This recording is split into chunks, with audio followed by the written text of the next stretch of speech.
Revista Jurídica Nacional Prescriptia y su Consejo Editorial invitan al Magno Congreso en las materias de amparo, penal y civil, en homenaje póstumo al doctor Ignacio Burgoa Orihuela, con motivo de su 15º aniversario luctuoso, del 7 al 11 de diciembre de este 2020.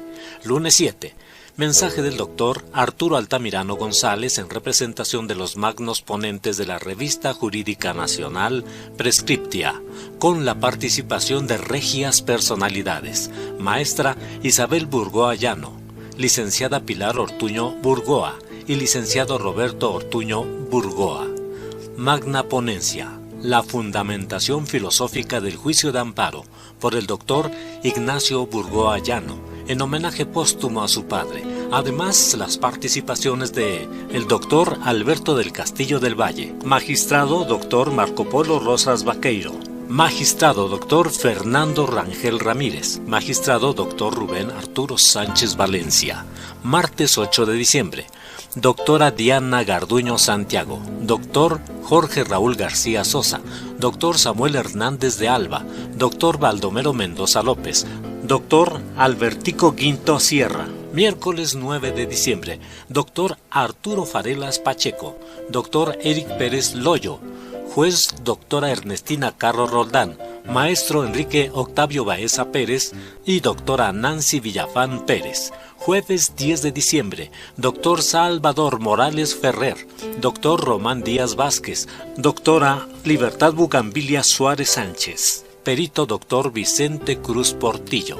Viernes 11 de diciembre, juez de distrito doctor Iván Aarón Seferín Hernández, doctor José Eduardo Telles Espinosa, doctor Epigmenio Mendieta Valdés, doctor Arturo Altamirano González y el doctor José Díaz de León Cruz.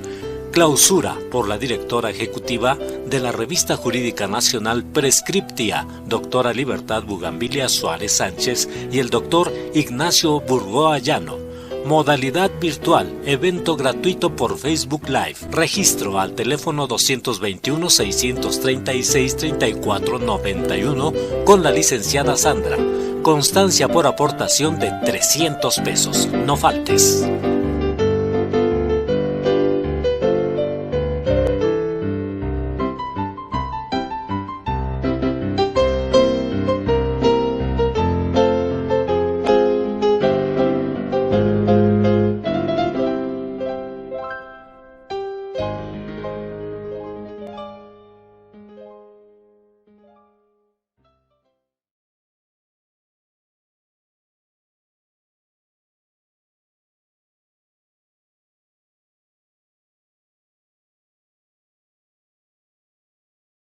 Muchas gracias.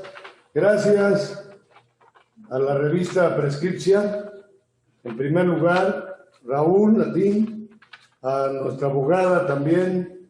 Saludos. A Libertad, a la maestra Libertad Bugambilia Suárez Sánchez, nuestra gratitud por habernos invitado a participar en este magno Congreso de Amparo en materia civil y penal. En homenaje o in memoriam de mi gran maestro, o uno de los más grandes maestros, grandes, importantes y relevantes maestros y juristas que ha dado nuestro país, ¿por qué no decirlo?, al derecho público universal. ¿Sí se está escuchando bien? Sí, doctor. Perfecto. Por eso, en primer lugar, mi gratitud, porque su servidor... Pero antes de empezar, quiero felicitar al doctor Salvador Morales Ferrer. ¿Ya no está por ahí, doctor Salvador? Salvador Morales Ferrer, saludos, servidor Román Díaz Vázquez. Y felicitándole, distinguido maestro, como decía mi maestro Ignacio Burgoa, egregio jurista de Valencia, España, ¿verdad? Felicitarle por su magistral exposición. Decirle a usted, doctor Salvador Morales Ferrer, que la Academia Mundial de Amparo de la Organización Mundial de Abogados, que preside su servidor Román Díaz Vázquez, también le extiende a usted un galardón. Lo galardonamos en día de reconocimiento por su brillante exposición en este magno Congreso de Amparo en materia civil y penal. Desde luego, este galardón va también dado por la Organización Mundial de Abogados, de la cual su servidor es el vicepresidente para la República Mexicana. Un saludo para usted y para todas, para todos, del doctor Mario Flores González, presidente de la Organización Mundial de Abogados. También, desde luego, de la APIMAC, Agrupación Nacional con Registro Vigente del Instituto Nacional Electoral, organizaciones de las cuales la maestra Libertad Bugambilia Suárez Sánchez es nuestra presidenta en el estado de Tlaxcala. ¿Qué le parece, mi doctor Salvador Morales Ferrer? Para mí es un gran honor recibir, me quedo sin palabras, por decirlo así. De manera virtual en este momento, virtual, a distancia, se lo damos y en su momento se lo enviaremos por la vía digital, correo electrónico, WhatsApp, o ya nos pondremos de acuerdo con nuestra presidenta Libertad Bugambilia y con Raúl para hacerle llegar este galardón de parte de las organizaciones que su servidor preside. No podía dejar pasar este momento para expresarle nuestra felicitación. Antes de entrarle a mi tema, no hay muchas oportunidades para expresárselo. Gran jurista universal, no voy a decirle español, universal, Salvador Morales Ferrer. Muchas gracias. Estoy muy agradecido. No tengo ni palabras. Estamos a decirle que es un honor, ¿verdad? Efectivamente, un gran honor. Un honor, aún es pequeño, un gran honor, por decirlo así. Pues el honor es para nosotros darle este reconocimiento. Muchas gracias. Igualmente. Gracias. Nada más le voy a hacer un comentario rápido de a quienes le hemos dado reconocimientos post-mortem y en vida. Antecesores a usted. Nada más unos 2 minutitos utilizo ya para, antes de entrarle a mi tema. Le hemos dado este reconocimiento en vida al actual presidente de la República Mexicana, en vida. Bueno, mejor dicho, antes de llegar a la presidencia de la República, se lo dimos al licenciado Andrés Manuel López Obrador. Se lo hemos dado en vida a mi maestro Ignacio Burgoa, se lo di hace como unos 17 años. De eso voy a hablar en unos momentos. A mi maestro Ignacio Burgoa se lo dimos, así como lo estoy haciendo para usted en este momento. Voy a platicar en mi exposición de ese tema. ¿Y por qué digo mi maestro? Porque fue mi presidente en el concurso de oposición para que su servidor obtuviera la cátedra, la titularidad de la cátedra de práctica forense de Amparo en la Facultad de Derecho de la UNAM. También fue mi director de tesis profesional. Aquí está la tesis, más de 500 hojas, dirigido por mi maestro Ignacio Burgoa Orihuela. Ahorita dentro del tema del maestro Ignacio Burgoa, pero también se lo hicimos a don Mariano Otero Mestes. Usted debe saber quién fue, el institucionalizador del amparo, ¿verdad? En el año de 1847, pero de eso voy a hablar al rato. Se lo hice a Luis Donaldo Colosio y a muchos, a Morelos, post-mortem, a José María Morelos y Pavón. Entonces, hoy se lo hacemos a usted, aprovecho el momento. Y bien, gracias. Distinguido auditorio, desde luego nuestro saludo a todos los congresistas, a todas y todos los ponentes que han participado en este magno congreso, a todas y todos, felicitándoles por su participación. A los participantes, desde luego, a la doctora Ana, está también por aquí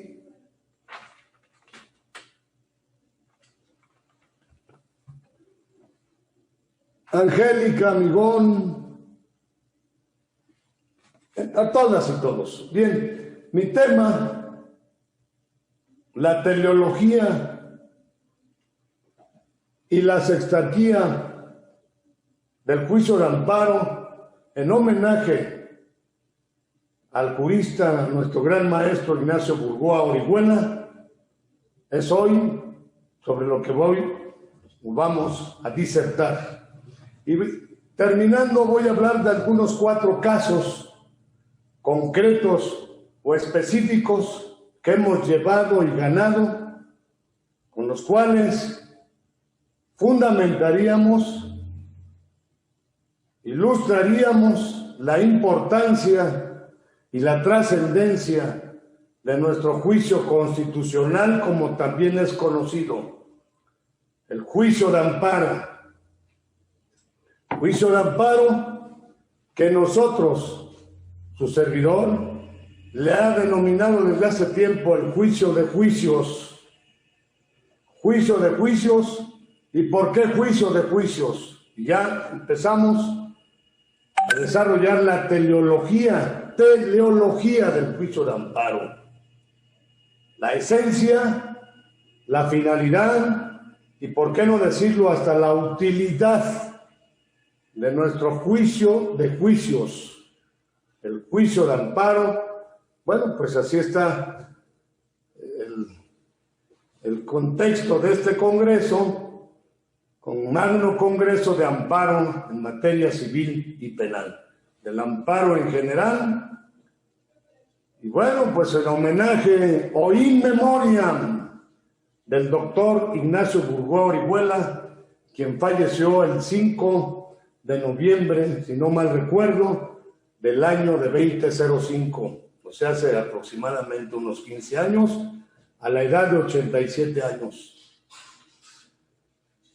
Y ahí tenemos una anécdota, o unas anécdotas que vamos a mencionar, vamos a desarrollar dentro de la parte correspondiente a la sextarquía del amparo. ¿Qué es eso de la sextarquía del amparo? Bien, esa importancia y trascendencia del meollo, del eje de nuestro Congreso, que es el amparo, es de suyo manifiesta y evidente, como dicen ustedes los juristas.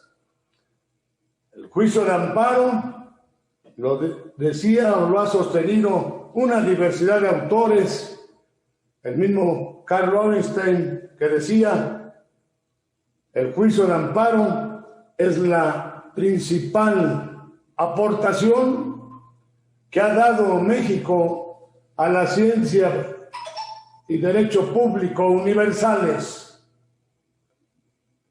El mismo maestro Ignacio Burgoa decía: el amparo es tan bello, por eso lleva nombre de mujer. Y otro autor sostiene que el amparo es como un águila gigantesca que extiende sus alas para proteger al desvalido o al individuo, a la persona que está siendo o está a punto de ser violentado o vulnerado en sus garantías o en el ejercicio de sus garantías constitucionales o derechos fundamentales elementales. Un águila gigantesca. Tan importante el vocablo, el nombre de amparo, que lo hemos dicho muchas veces.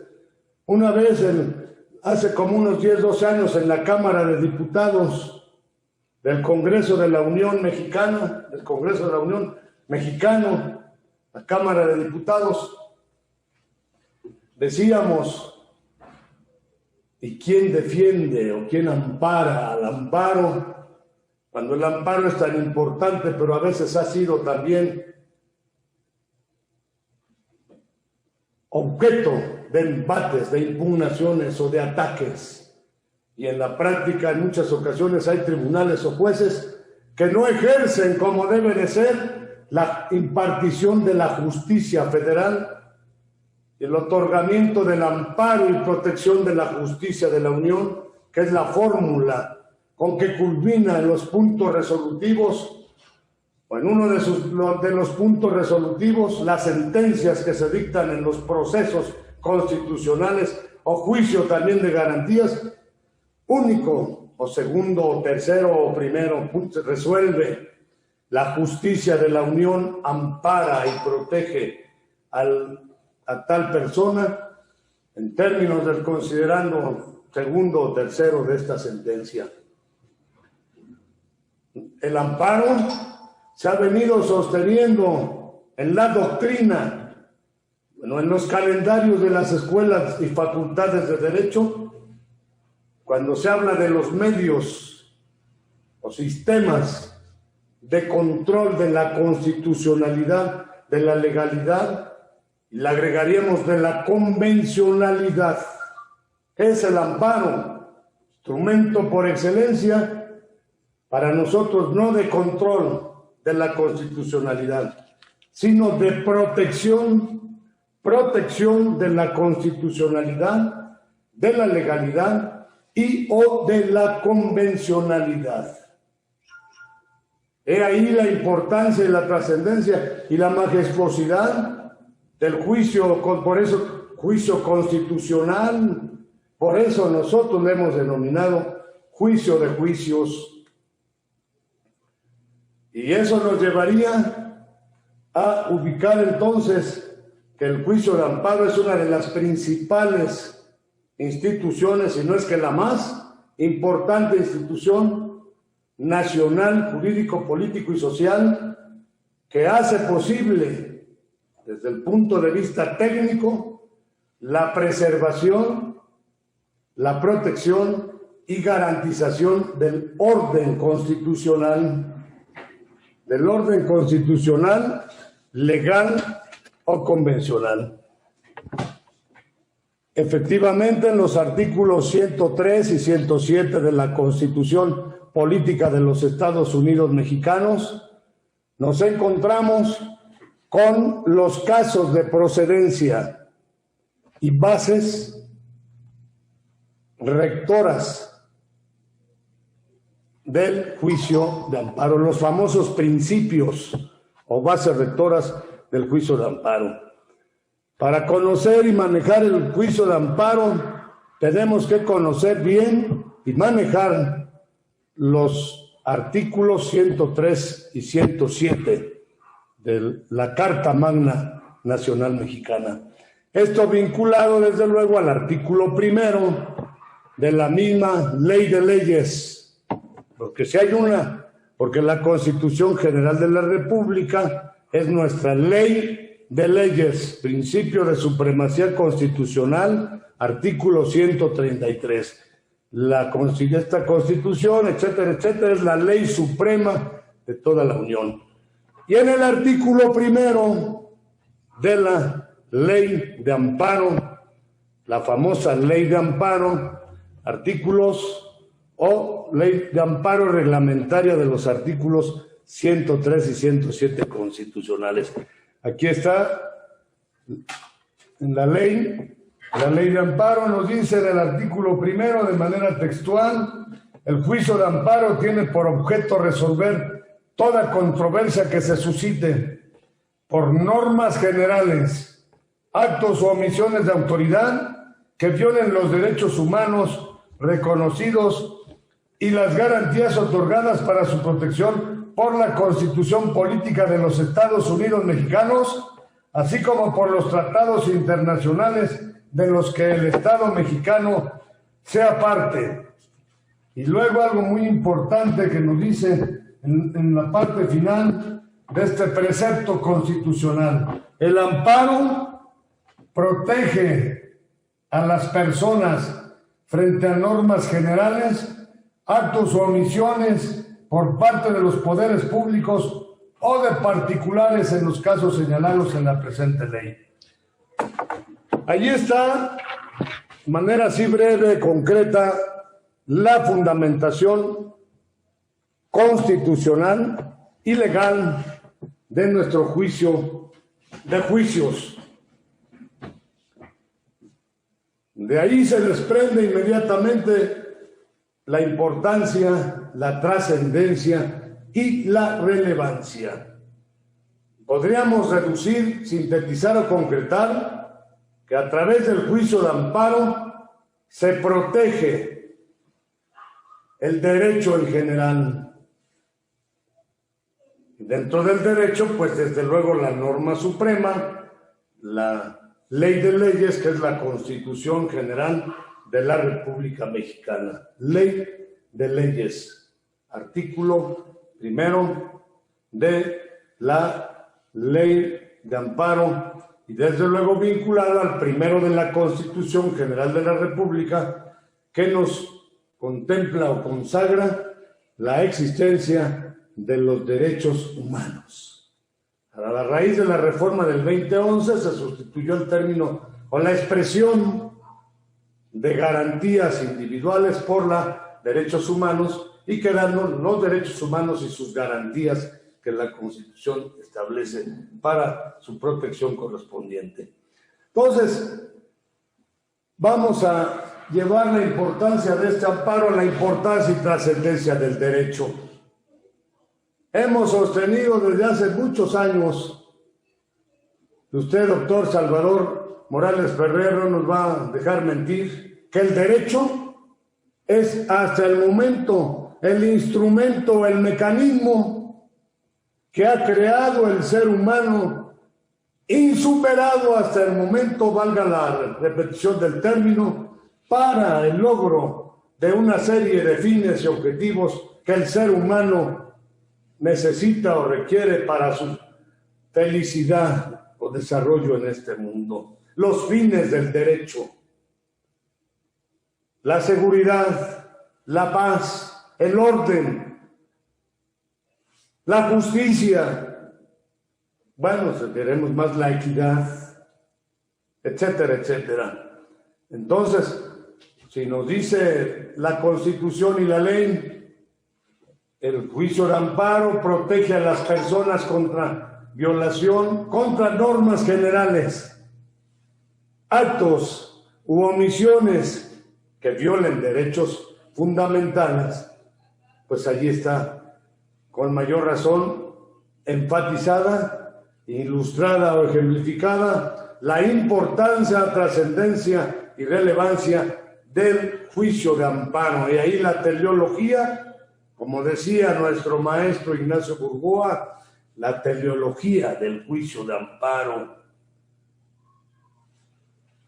Está de sobra ya mencionar más sobre esta importancia y trascendencia del amparo, que está vinculada a la existencia del derecho.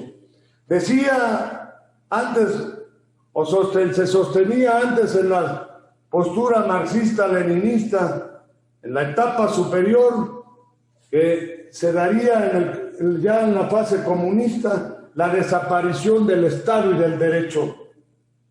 Hace unos 30 años o 25 nosotros dijimos aquí que a lo mejor sí podía darse, o sea, en mi tesis excepcional, sí podía darse probablemente la desaparición del Estado como forma de organización jurídica política de un pueblo, pero que del derecho lo veíamos casi imposible, a menos que hubiera un cambio o modificación sustancial o esencial en la naturaleza humana, que los seres humanos pasáramos a convertirnos casi en ángeles o dioses o robots o máquinas, que ya no necesitáramos de la norma para regular y encauzar en su caso el comportamiento, la conducta humana,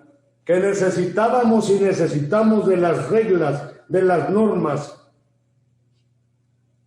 que rigen el comportamiento y la conducta humana. Y lo hemos venido sosteniendo, si con derecho, con normas, con leyes, no solamente en México, en el mundo en general. ¿Cuántas problemáticas hay?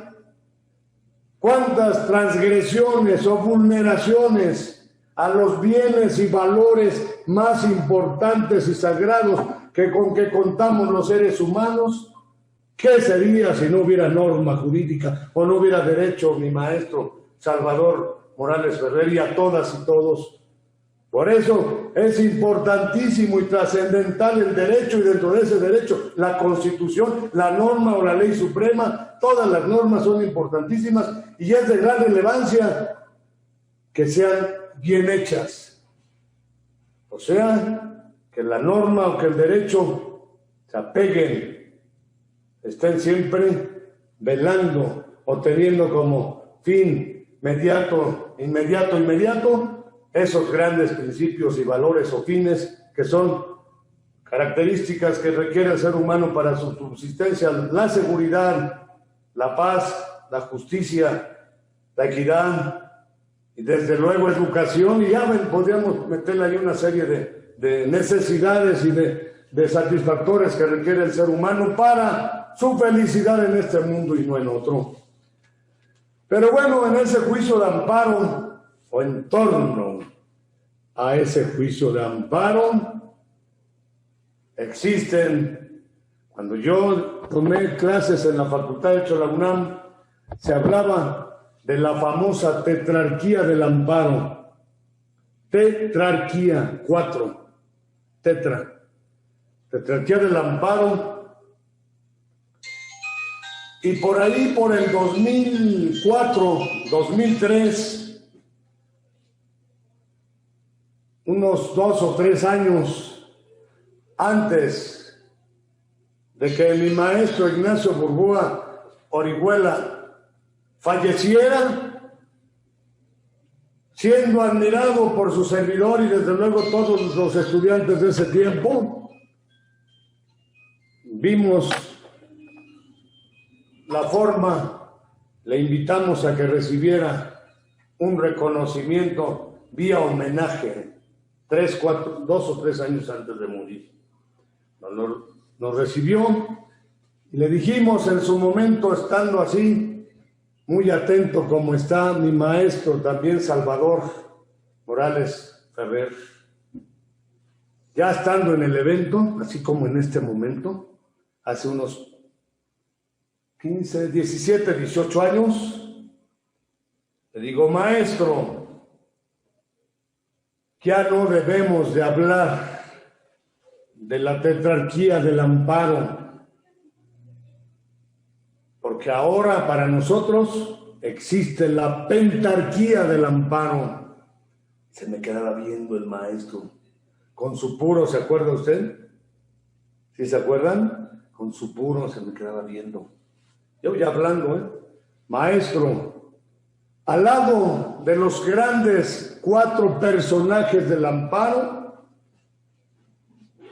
que ahora yo ya traigo 6, luego les comento el 6º. Al lado de los 4 personajes del amparo debe de estar usted, maestro. Seguía viéndome, así como está usted ahorita. Se quedaba viendo. Digo: maestro, los grandes 4 personajes del amparo, que usted sabe perfectamente quiénes son: Manuel Crescencio Rejón García y Alcalá. El primero, ahorita voy a hablar por qué. Segundo, Mariano Otero Mestres. Tercero, don León Guzmán. Cuarto, Ignacio Luis O.L. Vallarta. Usted debe de estar al lado de ellos, maestro. Porque si Manuel Crescencio Rejón García y Alcalá cuenta la historia, el autor de que en la Constitución de Yucatán, en ese tiempo se encontraba separado de la República por razones políticas, eran los tiempos 1840,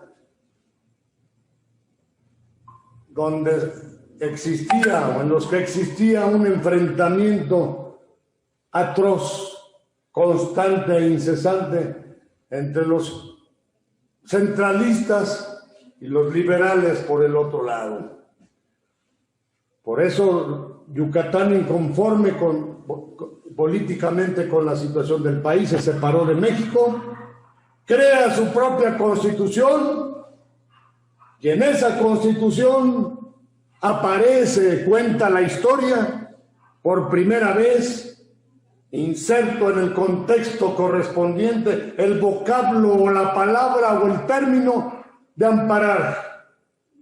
Amparar a Suprema Corte de Justicia, desde luego de Yucatán, el Tribunal Supremo de Yucatán, así decía la Constitución yucateca, amparará a los habitantes, a sus habitantes, en contra de violaciones a esta Constitución. Cuenta la historia que es Manuel Crescencio Rejón García y Alcalá, el autor de la inclusión en la Constitución yucateca de esa disposición. Queda registrado históricamente como, le dicen algunos, el creador, otros le dicen el padre del amparo, podríamos decir nosotros el implantador del amparo en el primer ordenamiento jurídico en nuestro país. Pasan los tiempos y no es mucho, 7 años nada más. En el año de 1847, cuando la Ciudad de México se encontraba invadido, cuando México se encontraba invadido o invadida el país, estaba invadido por las tropas estadounidenses, estaba sesionando un Congreso Constituyente revisor de la Constitución, y allí aparece histórica, política y jurídicamente, don Mariano Otero Mestres, jalisciense. Y a él se debe su voto particular, en el cual esencial y fundamentalmente se implantaba el amparo yucateco a nivel nacional por violación a garantías o derechos individuales o fundamentales. 1847. En ese tiempo, Mariano Otero tenía 30 años de edad. 30. Queda Mariano Otero, algunos le llaman el creador, yo le llamaría el federalizador del amparo o implantador del amparo a nivel nacional. Muere lamentable y desafortunadamente Mariano Otero Mestres 3 años después, en 1850. Nosotros decimos ahí, en todas las veces que he hablado de Mariano Otero y del nacimiento, del desarrollo del juicio de amparo, lamentable y desafortunadamente muere a la edad de Cristo, Jesús Cristo, a los 33 años. 33 años es cuando muere Mariano Otero, no sin antes haber hecho, entre otras cosas y obras y aportaciones al derecho y al constitucionalismo mexicano, haberse opuesto, haber sido uno de los 3 otra vez, uno de los 3 únicos senadores de la República en ese tiempo que se opuso a la firma del Tratado de Guadalupe Hidalgo, por medio del cual nuestro país o el Estado mexicano reconocía el cercenamiento o la pérdida de más de la mitad del territorio nacional. Ahí se reconoció, maestro Salvador, Raúl, a todos, doctora Claudia, Angélica, Fay, a todos. Ahí se reconocía que México honorarías, perdía Nuevo México, la Alta California, Texas, Arizona. Sí. Había un micro abierto, pero ya lo cerré, maestro. Bien, continuamos. Gracias. Sí, hay preguntas al final con mucho gusto. Gracias. Queda entonces el segundo personaje. Segundo personaje en torno al juicio constitucional o de amparo mexicano. No nada más eran grandes juristas, fueron grandes políticos, políticos de verdad, políticos reales, porque el político real y verdadero es el que debe de servir a su patria, a su país con ese tipo de obras. Pasa el tiempo, me voy a brincar el que finalmente ubico en el sexto, aunque debía de ser el tercero, pero la verdad, ese tercero que lo paso hasta el sexto, lo hice ya mucho después de la muerte de mi maestro Ignacio Burgúa. Mejor me voy como se lo estaba diciendo en ese momento a mi maestro Ignacio Burgúa. Pasa el tiempo y en el año de 1857 se da otro Congreso Constituyente que conduce o nos lleva a la Constitución de medio siglo XIX, o sea, de 1857. Constitución de carácter federal, ¿verdad? Y ahí es donde aparece ya nuestro juicio de amparo más reglamentado, sus bases, los artículos 101 y 102. Pero en principio este Congreso había aprobado que del juicio de amparo conociera un jurado integrado por vecinos, un jurado.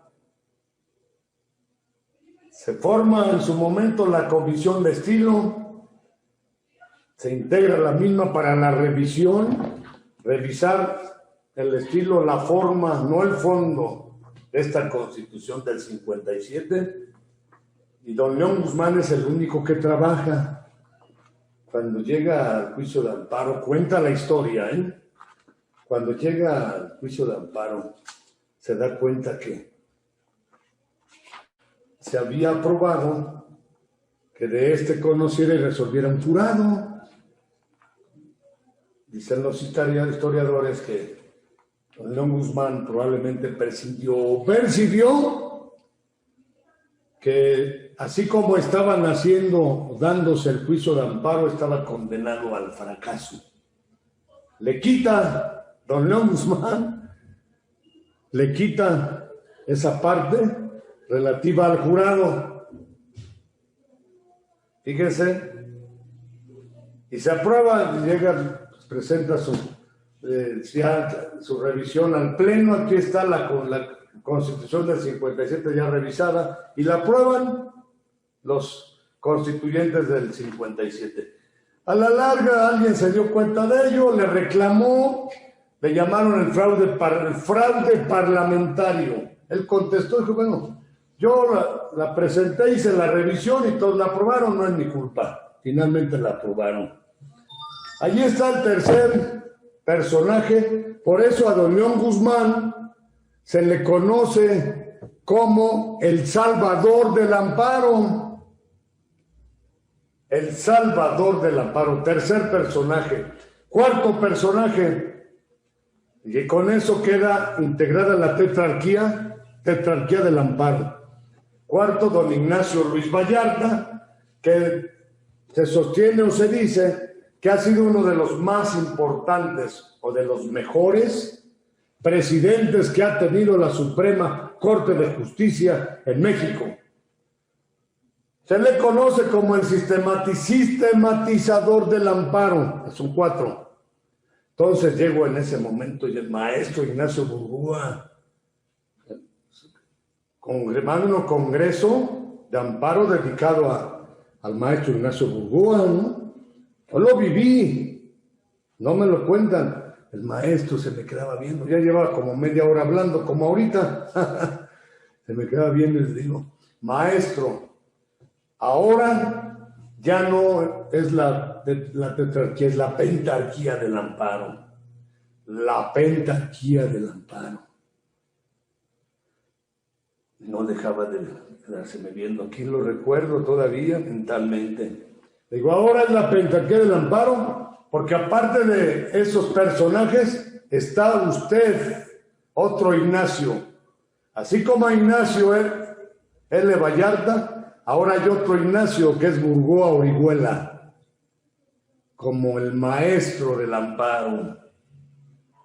Si el anterior fue el Salvador, el metodial, el padre, el creador, el federalizador, el Salvador, el sistematizador, ahora está el maestro del amparo. Maestro, esta aportación se la hacemos hoy en reconocimiento a su distinguida trayectoria y bla, bla, bla, etcétera, etcétera, etcétera, etcétera. Vean, aplausos, todo el mundo aplaudió.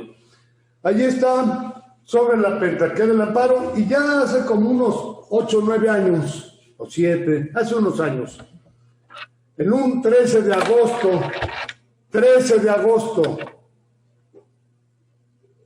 pero del año de 1849, retrocedo, se da la primera sentencia de amparo. Cuenta la historia, ¿sí? Un juez por ministerio de ley, fíjense, 1849, mucho antes de que se diera la primera ley reglamentaria del juicio de amparo, que fue en el año de 1800, a ver quién se lo sabe. ¿Nadie? En el año de 1861 es cuando se da la primera sentencia. En el año de 1861 es cuando se da la primera ley reglamentaria del juicio de amparo. 1861, si no mal recuerdo, o sea, 4 años después de la Constitución de 1857. 1861. Pero en 1849, en San Luis Potosí, se da la primera sentencia de amparo. Ustedes pueden checarlo en Google. Allí está, nada más escriben primera sentencia de amparo, porque había un secretario, pues bueno, juez por ministerio de ley, don Pedro Sámano, que ampara a don Manuel Verástegui en contra de una orden de destierro. Cuenta la historia. Ya después, entonces, yo dije en el auditorio donde estaba, ya no es la pentarquía, ahora es la sextarquía. Sextarquía del amparo.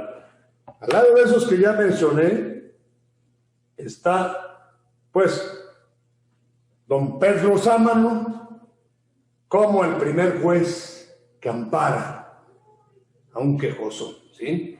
Según la historia hasta ese momento. El quejoso fue don Manuel Verástegui. Ahí tenemos la sextarquía del amparo. ¿Qué tiempo me queda? Perdón, maestro Raúl. 6:04, pero nos atrasamos un poquito, así que puede disponer de otros minutos. ¿Qué tiempo tendríamos? 5 minutos más. Bueno, en 5 minutos voy a platicarles de unos casos rápidos. ¿Dónde y cuándo o en los que hemos vivido? Por favor, apaguen los celulares. Hemos vivido la maravillosidad, vamos a llamarle así, el gozo. ¿Por qué no decirlo hasta el placer? El placer ante la vivencia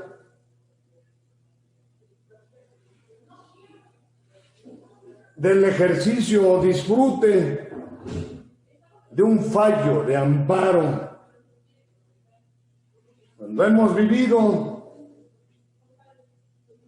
la emoción tanto del abogado, o sea, de su servidor, como del quejoso, que ve restituido, ve reparado su derecho.